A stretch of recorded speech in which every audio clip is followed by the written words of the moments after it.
మీ బంగారం తాకట్టులో ఉందా? విడిపించుకోలేక ఇబ్బందులు పడుతున్నారా? అయితే మీ బంగారాన్ని వెంటనే విడిపించి కొంటాం. గణేష్ గోల్డ్. మీరు సంప్రదించాల్సిన ఫోన్ నంబర్లు 9160-266-916, 8712619507. బీఆర్కే భక్తి ఛానల్ ప్రేక్షకులందరికీ స్వాగతం, సుస్వాగతం. అందరికీ నమస్కారం. నేను మీ పల్లవి. ఈరోజు మనతో పాటు ఉన్నారు ప్రముఖ ఆధ్యాత్మికవేత్త, జ్యోతిష్య వాస్తు పండితులు మాడుగల శివప్రసాద్ గారు మనతో పాటు ఉన్నారు. గురువు గారిని అడిగి మరిన్ని వివరాలు తెలుసుకుందాం. నమస్తే గురువు గారు. ఆశీర్వచనం తల్లి. శ్రావణ శుక్రవారం వస్తూ ఉంటుంది. ఇప్పుడు శ్రావణ మాసం వచ్చేసింది. అసలు శ్రావణ మాసం విశిష్టత ఏంటి గురుగారు? శ్రీ మహాగణాధిపతయే నమః. ఐం మహాసరస్వత్యే నమః. శ్రీ లలితాంబికాదేవియే నమః. శ్రావణ మాసము యొక్క విశిష్టత ఏమిటి అంటే, శ్రవణం అంటే శ్రవణ నక్షత్రము శ్రీ మహావిష్ణువుది. శ్రావణ మాసములో మనము ఏదైనా శ్రవణం అంటే మనం వినటం. వాస్తవానికి అన్ని శుభాలు. ఎవరైనా ఏం వినాలనుకుంటారు? అన్ని రకాల శుభాలు. అందుకే వివాహాలు, మంగళవాద్యాలు వినటము, అమ్మవారికి పూజాధికాలు, ఇవన్నీ కూడా పూజలు చేసేటువంటి విధి విధానాన్ని చూడటము, వినటము, మంత్రోచ్చారణలు వినటము, ఇవన్నీ కూడా శుభాలు, శుభసూచకమైనటువంటివన్నీ కూడా వినటము.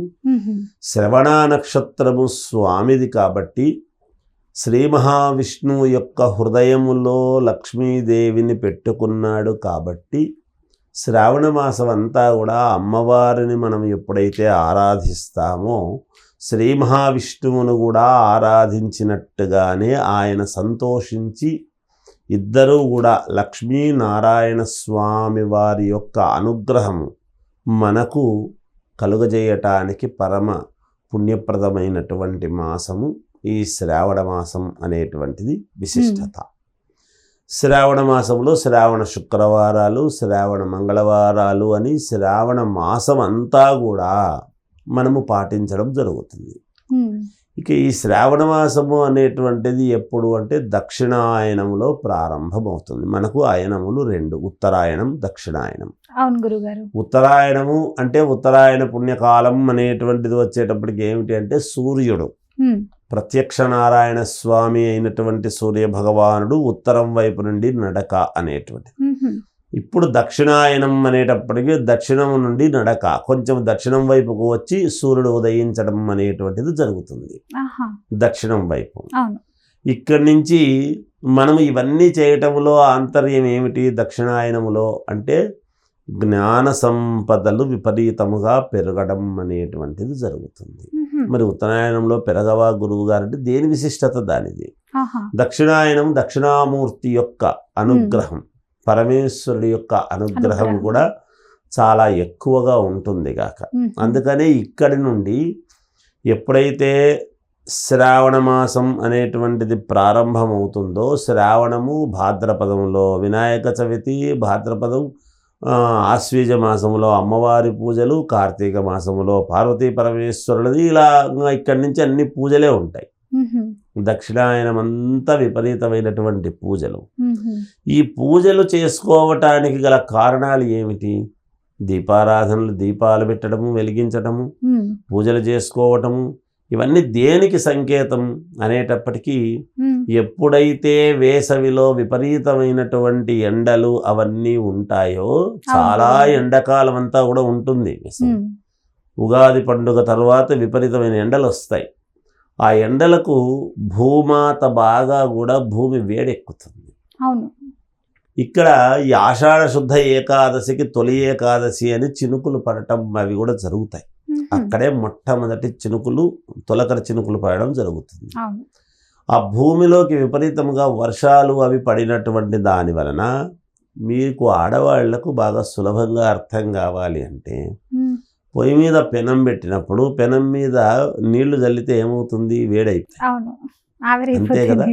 అంతే కదా తల్లి. అందువలన ఈ భూమి చాలా వేడి మీద ఉంటుంది. ఆ భూమి చాలా వేడి మీద ఉన్నప్పుడు ఈ వర్షాలు కురవటం అనేటువంటిది ఎప్పుడైతే జరుగుతాయో, ఆ భూమి ఇంకు కదా కిందికి తీసుకుంటుంది నీటిని. భూమిలోకే పోతాయి నీళ్ళన్నీ కూడా. ఎంత పెద్ద వర్షం వచ్చినా భూమిలోకి పోతాయి, మిగిలినవి సముద్ర గర్భంలోకి పోతూ ఉంటాయి పైవి. మిగిలినవి భూమిలోకి ఇంకు చేసు ఆమె లోపలికి తీసుకుంటుంది భూమాత. అలా తీసుకున్నప్పుడు భూమిలోకి పోయినటువంటి ఈ వేడి మీద వేడి నీళ్ళన్నీ లోపలికి పోతే లోపల ఉండేటువంటి పురుగు పుట్ర అన్నీ కూడా పైకి ఆ వేడికి తట్టుకోలేక బయటికి రావడం జరుగుతుంది. అవును. అలాగే చెట్ల మీద కూడా వేడి అది ఉంటుంది. మనము చెట్టు కింద ఉంటాము, నీడనిస్తుందని మనం అనుకుంటాము, కానీ ఆ చెట్టును ఆ వేడినంతా కూడా తీసుకుంటుంది. ఈ ప్రకృతి అంతా కూడా వేడిని ఎప్పుడైతే లాక్కొని ఆ వేడి తాను తీసుకొని కింద చెట్టు కింద ఉండేటువంటి వాళ్లకు చల్లదనం అనేటువంటిది ఎప్పుడైతే ఇస్తుందో ఆ వర్షము అనేటువంటిది పడినటువంటి దాని వలన చిన్న చిన్న క్రిమికీటకాదులు అవి ఇవి ఇవన్నీ కూడా మామూలుగా ప్రబలుతూ ఉంటాయి గాలిలోకి. ఇంకా ఆ వేడికి అవి తట్టుకోలేక మనం కూడా ఇంట్లో ఉక్కబోస్తే బయటకు వస్తాం కదా. కాస్త వర్షం పడేటప్పటికి విపరీతంగా వర్షము రాక బాగా ఉక్కబోస్తూ ఉంటే ఇంట్లో కరెంటు లేక కాసేపు అట్లా బయటకు వస్తే ఏమన్నా చల్లగా ఉంటుందేమో అని బయటకు వచ్చేస్తాం. అలాగే లోపల ఉండేటువంటి ఇది కూడా బయటికి రావడం, చిన్న క్రిములు కీటకాదులు ఇవన్నీ కూడా పైకి వస్తాయి. ఆ పైకి వచ్చినటువంటి దాని వలననే చిన్నపిల్లలకు కానీ పెద్దవాళ్లకు కానీ ఎవరికైనా సరే రోగాలు అనేటువంటివి రావడం సర్వసాధారణం. చిన్న చిన్న రోగాలు లాంటివి, అంటువ్యాధులు ఇవన్నీ కూడా ఏవో వచ్చేదానికి అవకాశాలు ఎక్కువ. ఇలాంటివన్నీ కూడా పోవాలి అంటే ఏం చేయాలి? ఇది పూర్వము నుండి పెట్టినటువంటి ఆచారం ఏమిటి అంటే భక్తి ముక్తి రెండూ కలిసి ఉండాలి అనేటువంటిది. ఎప్పుడైతే మనము పరమ భక్తితో దీపారాధన అనేటువంటిది చేసి, ఎటువంటి దీపారాధన? నెయ్యితో వెలిగించటము కానీ నువ్వుల నూనెతో వెలిగించటము కానీ చేస్తాం. ఇటువంటి దీపారాధనలు అవి పూజలు కార్యక్రమాలు విపరీతంగా చేస్తూ ఇవి చేసినప్పుడు ఏమవుతుంది అంటే ఆ దీపారాధనతో వచ్చినటువంటి ఆ పొగ అంతా కూడా మనం ఈ ప్రపంచంలో ప్రతి ఇంట్లోనూ జరుగుతాయి కాబట్టి పూజలు అందరి ఇళ్ళ దగ్గర బయట అంతా కూడా ఊరంతా కూడా ఆ పొగ అంతా కూడా వ్యాపించడం వలన ఏదైనా పురుగులు ఇట్లాంటివి ఉంటే అవన్నీ కూడా చనిపోవటానికి అవకాశాలు ఎక్కువ. అంటే మన దగ్గరికి రాకుండా అవి పక్కకి వెళ్ళిపోవటం కానీ చనిపోవడం కానీ జరుగుతాయి. ఇప్పుడు శ్రావణ మాసంలో చాలా మంది గురువు గారు పెళ్లిళ్ళు జరుపుకోవాలనుకుంటూ ఉంటారు, వివాహం చేయాలని చెప్పి. అప్పుడు మంచిదే అంటారా శ్రావణ మాసంలో? ఖచ్చితంగా మంచిది కదమ్మా. మాసము తిథులు నక్షత్రాలు వారాలు అన్నీ యోగవంతముగా ఉంటాయి. ఎందుకు? గ్రహస్థితులు అనుకూలముగా ఉంటాయి. శ్రావణము, భాద్రపదము, ఆశ్వీజము, కార్తీకము, మార్గశిరము ఈ మాసాలు వరుసగా ఇక్కడి నుంచి కంటిన్యూగా పెళ్ళిళ్ళు అవి ఉంటాయి. పుష్యమాసం మళ్ళీ శూన్యము కాబట్టి ఉండవు. మళ్ళీ మాఘం పాల్గొనం ఉంటాయి. చైత్ర మాసంలో పండుగ వస్తుంది కాబట్టి ఉండదు. వైశాఖ మాసము జ్యేష్ఠము ఉంటాయి. మళ్ళీ ఆషాఢం ఉండవు. మళ్ళీ శ్రావణం. ఇది మామూలు. శ్రావణం, భాద్రపదం, ఆశ్వీజం, కార్తీకం, మార్గశిరం ఈ 5 నెలల పాటు కంటిన్యూగా మంచి వివాహాలు కానీ లేకపోతే గృహప్రవేశాలు కానీ శంకుస్థాపనలు కానీ ఇలాంటివన్నీ కూడా జరుగుతూ ఉంటాయి. దేవతా పూజా కార్యక్రమాలు అనేక రకాలుగా ఉంటాయి. అందుకని మాసాలు మంచివి అనేటువంటిదే కాదు, గ్రహస్థితులు అన్నీ కూడా అనుకూలవంతముగా ఉంటాయి అనేటువంటి దానికి శ్రావణ మాసం. అందుకే శ్రవణం మొట్టమొదట మనం ఏమనుకుంటాం? శుభం వినటం. శ్రవణ నక్షత్రం ఎవరిది? వెంకటేశ్వర స్వామి, మామూలుగా శ్రీ మహావిష్ణువుది. అందువలన అమ్మవారికి విపరీతంగా ఈ శ్రావణ మాసంలో పూజలు చేయటము, శ్రావణ శుక్రవారాలు, శ్రావణ మంగళవారాలు పాటించడం అనేటువంటిది ఒక యోగము.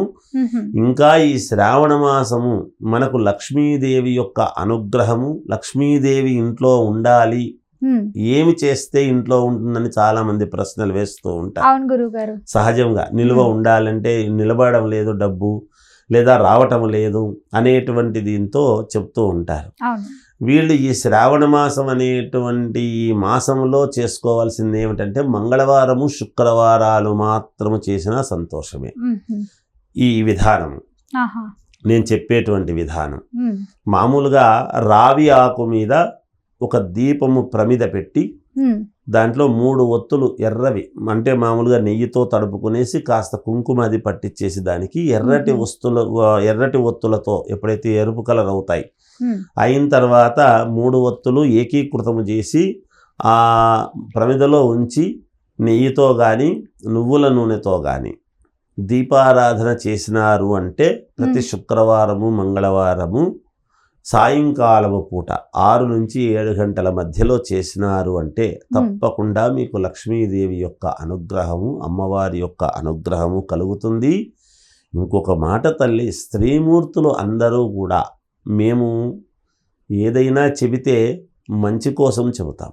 అవును స్వామి. శ్రావణ మాసములో ప్రతి స్త్రీమూర్తి కూడా ఇంట్లో ప్రతి ముత్తైదువ కూడా కాళ్లకు పసుపు పట్టించుకొని ముఖానికి దవడకు కూడా కాస్త ఇలా గంధము పసుపు పట్టించుకున్నారు అంటే ఆ ఇల్లు శోభాయమానముగా వెలుగుతుంది అనేటువంటిది చెప్పగలుగుతాం.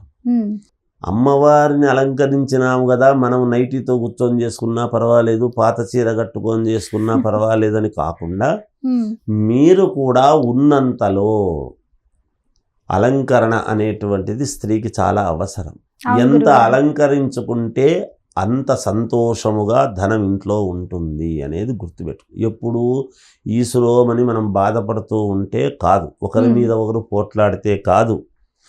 ఏమి ఉండినా ఏమి లేకపోయినా ఇంటి ఇల్లాలు ఎప్పుడైతే సంతోషముగా సుఖముగా నవ్వుతూ చేతులకు కాళ్లకు పసుపు అది పట్టించుకొని లేదా చేతులకు గోరింటాకు అనేటువంటిది పెట్టుకొని ప్రశాంతముగా ఉంది అంటే ఉన్నంతలో, గోరింటాకు పెట్టుకోవడానికి ఏం లక్షలు వేలు ఖర్చు కావు కదా. ఎందుకు పెట్టుకోవాలి? పండగలు పబ్బాలు ఎవరింటికో పోతున్నాము, పెళ్ళిళ్ళకు పోతున్నామంటేనే గోరింటాకు కాదు. మనము బొట్టు రోజు ఎంత అవసరముగా ప్రాధాన్యతగా పెట్టుకుంటామో చేతులు నిరంతరము కూడా గోరింటాకుతో పండినటువంటి చేతులతో ఏది చేసినా శుభప్రదమే. అందువల్ల ఇవి గనక చేసుకుంటే తల్లి తప్పకుండా ప్రతి ఇల్లు సస్యశ్యామలముగా అష్టైశ్వర్యాలతో తులతూగుతుంది ఖచ్చితముగా అనేది నేను చెప్పగలుగుతాను. చాలా చక్కగా చెప్పారు గురుగారు, ధన్యవాదాలు. జయోస్తు.